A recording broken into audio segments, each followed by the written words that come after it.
इति स्कंद पुराण रेवाखंड वर्ण सत्यनारायण कथायां तीसरा अध्याय समाप्त हुआ। बोलो सत्यनारायण भगवान की जय। राजा ने दुगना धन देकर उनकी विदा कराई थी। कारागृह में बंद हुए जो भाग्याधीन बताई थी। कुछ ही दूर चले तो मग में आए दंडी जी भगवान और पूछने लगे नाव में क्या है वो लो तो शाम। भगवान बोले तेरी नाव में क्या भरा हुआ है? अब उसमें सोना भरा था और जाने सोची कि एक ही सिक्का मांग ले तो कई हजार का होता। बोले महाराज मां में कचौड़ी है, फूल पत्ता है। झूठ बोल गया। कहने लगा नाव में मेरी लत्ता पत्ता है श्रीमान, क्या तुमको कुछ भेंट चाहिए? और नहीं, बोले कुछ नहीं है, फूल पत्ता है। फूल पत्ता हो गए, नाव हल्की हो गई। उसको देख करके मूर्छित हो गया कि मेरा तो पूरा एटीएम कार्ड ही खत्म हो गया। रोने लगा। तब उसके दामाद ने कहा कि ना तत्र विप्रम न साधु सा स्वयं सत्यनारायण। पिताजी जी ब्राह्मण साधु नहीं है, ये सत्यनारायण बैठे। तो बोले क्या करें? बोले मामे कम शरणम ब्रज, इसकी शरण में चले जाओ। जाकर के चरणों पे गिर पड़ा, प्रार्थना करने लगा।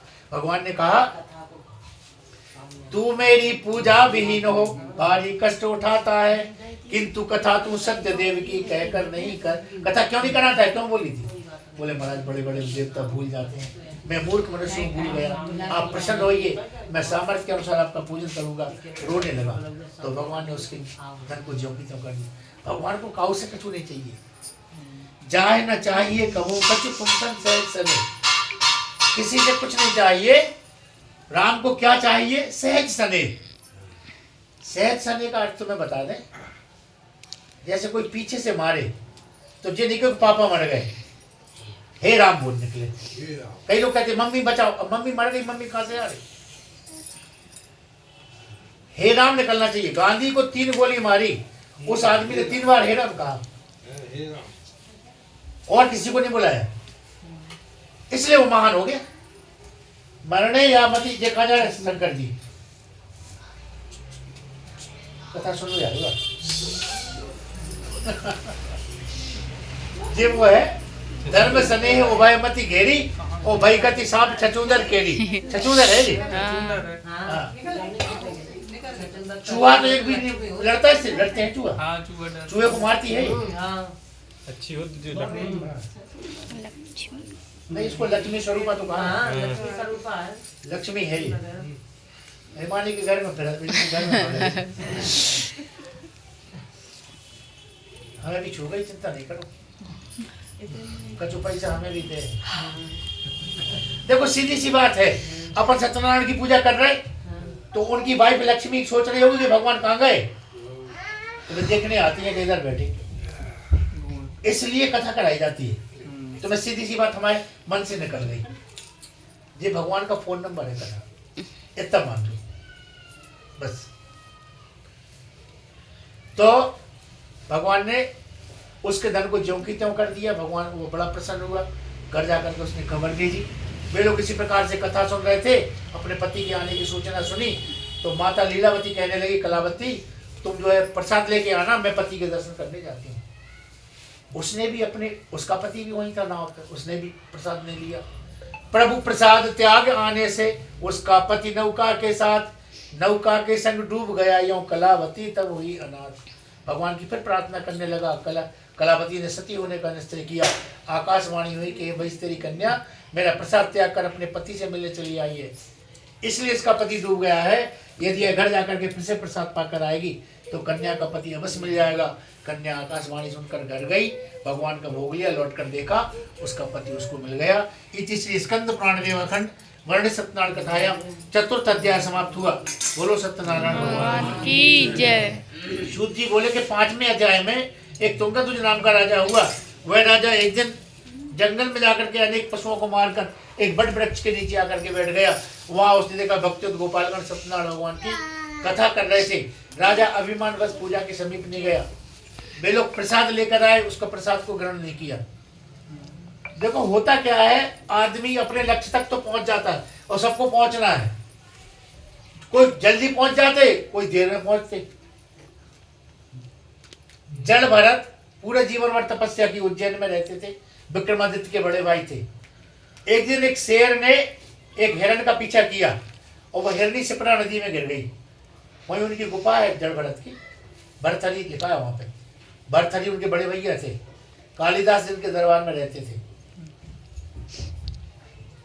हिरणी तो मर गई, उसका बच्चा जिंदा रहा, पानी में छटपटा रहा था। बाबा जी कूद गए और उस बच्चे को उठा ले आए, उसका पालन पोषण किया। मर्द अब वो बड़ा हो गया हिरन, एक दिन हिरणों का झुंड आया, उसके साथ भाग गया। अब ये व्याकुल रहने लगे, इन्हें उस बच्चे से प्रेम हो गया था। वही इनका मृत्यु का समय था, बूढ़े हो गए थे ज्यादा। तो मरते समय इन्हें वो बच्चा याद आया हिरन का, इन्हें हिरन बनना पड़ा। फिर ये जड़ भरत बने। फिर उज्जैन में इनका जन्म हुआ एक ब्राह्मण के यहाँ। कुछ काम करते नहीं थे, 8 भाइयों में सबसे छोटे थे। तो भाभी वगैरह अच्छे नहीं बोलती थी इनसे, कहती थी तुम जाओ, कभी खाना देती कभी नहीं देती। एक बार कह दिया तुम खेत की रक्षा करो। अब खेत में का मिट्टी खा ले, वो आज्ञाकारी थे, क्योंकि इन्हें उज्जैन में जब पूरी याद थी इनको अपने भगवान की दिनचर्या तपस्या से, इन्हें पूर्व जन्म की बातें याद थी कि संसार में कुछ नहीं है, भगवान का भजन करना चाहिए। वहीं एक डाकू ने देखा कि इतना हट्टा कट्टा आदमी है, इसकी बलि चढ़ा दें तो हमारा लड़का हो जाएगा। तो कात्यायनी देवी के मंदिर में ले गया। जड़ भरत से बोला कि देखो हम तुम्हें अच्छा खाना खिलाएंगे और नए कपड़े पहनाएंगे, तुम्हारी बलि देंगे। बोली दे दो बलि, मरना कभी है। विद्वान तो था ही, उसे पता था जब भगवान मारेंगे जब ही मरेंगे। डाकुओं ने खूब खिलाया, भूखे थे कई दिन से, खूब खाए, नए कपड़े पहनाए। बोले अपनी गर्दन नीची करो, तो इन्हें देवी के सामने नीची गर्दन कर ली। डाकुओं के सरदार ने तलवार जैसी मारी तो देवी ने पकड़ ली तलवार। या देवी सर्वभूतेषु छत्र रूपेण, रक्षा करती है देवी। नमस्तस्यै नमस्तस्यै नमस्तस्यै नमो नमः। उसने पूरे डाकुओं को मार दिया दुर्गा ने, और इन्हें अभय वरदान दिया। वे राजा चले जा रहे थे, वो पालकी वालों एक बीमार हो गया। तो सुनिए वो कथा आपने, रघुगण, राजा रघुगण जा रहे थे और उनका एक नौकर हो गया था बीमार। तो बोले इसको लगा लो। जड़ भरत वहां मंदिर से आ रहे थे, हट्टे कट्टे थे, बोले इतना मोटा ताजा आदमी है, पालकी में लगा दो। पहले वही पालकी चलती थी, लग गए उसमें। अब रास्ते में बहुत चींटियां थी, उनको बचा रहे थे। तो कभी वो इधर कूदे तो राजा को डिस्टर्ब हुआ, पालकी में ऐसे ऐसे हिला। राजा ने कहा क्या बात है, मूर्ख है क्या? बहुत दुबले दिखते, मोटे थे। तो उसने मजाक किया, बड़े बड़े कमजोर हो, चल नहीं पा रहे।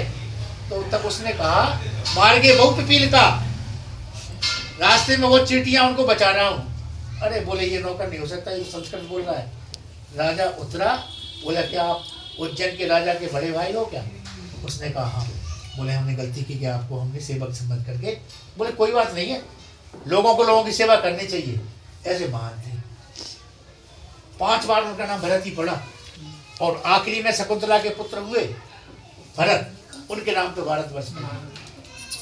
ऐसी कथा है, नाम वो आता रहा, जन्म लेते रहे। कभी जड़ भरत हो गया, कभी भरतरी हो गया, भरत शब्द हमेशा जुड़ा रहा। इस प्रकार से उसने भगवान की कथा नहीं कराई, करा के देखा, उसके पुत्र मृत्यु को प्राप्त हो गए थे। राजा समझ गया कि सत्यनारायण भगवान का प्रसाद नहीं लिया, जाकर के फिर से उसने प्रसाद कथा करवाई। प्रसाद लेकर देर से घर आया, उसके पुत्र जीवित मिले। जो लोग भगवान की कथा करते हैं, इस कथा को सुनते हैं, भगवान उनकी समस्त मनोकामनाओं को पूर्ण कर देते हैं। दरिद्री मनुष्य धन को प्राप्त होता है। बंधन वाला बंधन। श्री सूत जी कहने लगे, जो सतानंद नाम का ब्राह्मण था, इस कथा के प्रभाव सुदामा नाम का ब्राह्मण हुआ। लकड़ी बेचने वाला केवट हुआ। उल्कामुख नाम के राजा महाराज दशरथ हुए। तुंगध्वज नाम के राजा स्वयंभू भगवान हुए। और जो साधु नाम का बानिया था, राजा मोरध्वज हुआ। इस प्रकार से कथा ने सबको फल दिया। अरे अपन लोगों को राजा मोरध्वज ना बनाए, सुदामा ना बनाए, कोई ऑफिस में व्यू नहीं बना दी भगवान की ने, कुछ फल तो मिलेगा। श्रोता वक्ता ज्ञान निधि कथा राम की गुण। इस प्रकार से कुछ ना कुछ लाभ ये कथा देती है।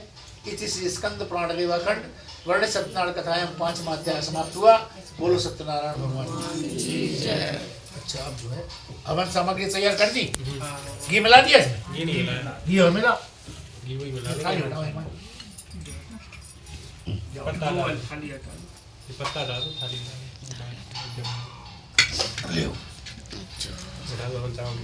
जी लकड़ी दो, घी दे दो, इसमें घी मिलाओ। और चीनी ना मिले, चीनी मिला लो। चीनी भी नहीं मिलेगी। चीनी है, चीनी जो लो घी छोटो है, मंगल बड़ा बना लो। जो मम्मी बर्तन छोटो जो बर्तन बड़ो दियो तो जो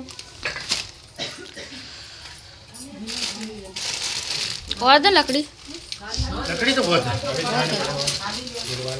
क्या पर्याप्त है। लकड़ी ये तो रखी और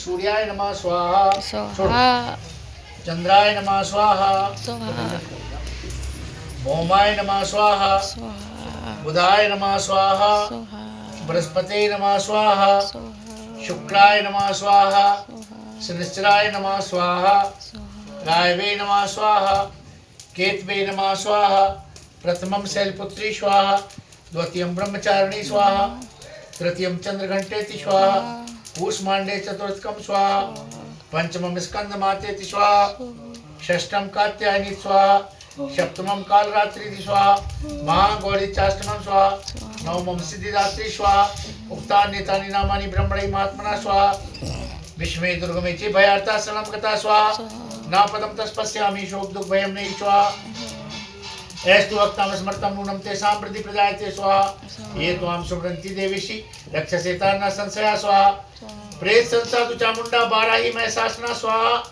ऐन्द्री गसमारूढ़ा वैष्णवी गरुड़ासना स्वाहा माहेश्वरी प्रसारूढ़ा कौमारी सिंहवाहिना स्वाहा लक्ष्मी पद्मासना देवी पद्मस्तारी प्रिया स्वाहा श्वेत रूपधरा देवी ईश्वरी वृषभायना स्वाहा ब्राह्मी हंसमारूढ़ा सर्वाभरणं भूषिता स्वाहा इत्येता मात्रा सर्वा षड्वियोग समन्विता स्वाहा नाना वर्ण सौभाग्या नाना रत्नोपशोभिता स्वाहा दृश्यन्ते रत्नमामूढ़ा देव्याक्रोत समाकुला स्वाहा शंखं चक्रं गदां शक् हलं च मुसलायुधं स्वाहा केटकं तोमरं च परशुं पाशमेव च स्वाहा शांग्रमायुधमुक्तमं स्वाहा दैत्यानां देनाशाय भक्तानां भया च स्वाहा दार्यं च दानितं देवानां च हिताय वै स्वाहा नमस्ते अस्तु महारौद्रे महाघोर पराक्रमे स्वाहा महाबले महोत्साहे महाभय विनाशिनी स्वाहा राज्यां रक्ष्मामेन्द्रिय अग्नेयामग्निदेवता स्वाहा दक्षिणे वद्वाराही नैऋत्यां खंगधारिणी स्वाहा प्रतीचां वाणी रक्षित द्वाभ्यां मृगवाहिनी स्वाहा उद्दीचां पातकौमारी ईशान्यं शूलधारिणी स्वाहा जया मेचागता पातु विजया पातु पृष्ठता स्वाहा आजतांबां पाश्रयतु दक्षिणे च पराजिता स्वाहा मालाधारी ललाटे च बुधद्वेषिणी स्वाहा त्रिनेत्रा च ब्रह्मदेयं घंटा च नाशिके स्वाहा शंखिनी चक्षुमणे श्रोत्रे दुर्वासिनी स्वाहा कपोलो कालिका रक्षेत कर्णमूले तु सांकड़ी स्वाहा नासिकायां सुगंधा च उत्तुष्टे चर्चिका स्वाहा अधरे चाम्रत्रिवाः स्वस्ति न पौषा विश्ववेदाः स्वस्ति रिष्टो अरिष्टनेमि स्वस्तिनो बृहस्पतिर्ददातु प्रसदस्यो मर्ता प्रश्नमात्रा शुभम यामानो वित्तेषु जगमय अग्निदेवा मनवासुर्चक्षु विष्णु देवा अवसागमन्नयि भद्रं कर्णेभिः शृणाय देवं भद्रं देखे ऊपर रखो स्वाहा ऐसे बीच में रखो बताओ ऐसे रखो बीच में हो गया सब लोग छोड़ दो आराम से इतनी जल्दबाजी नहीं करो।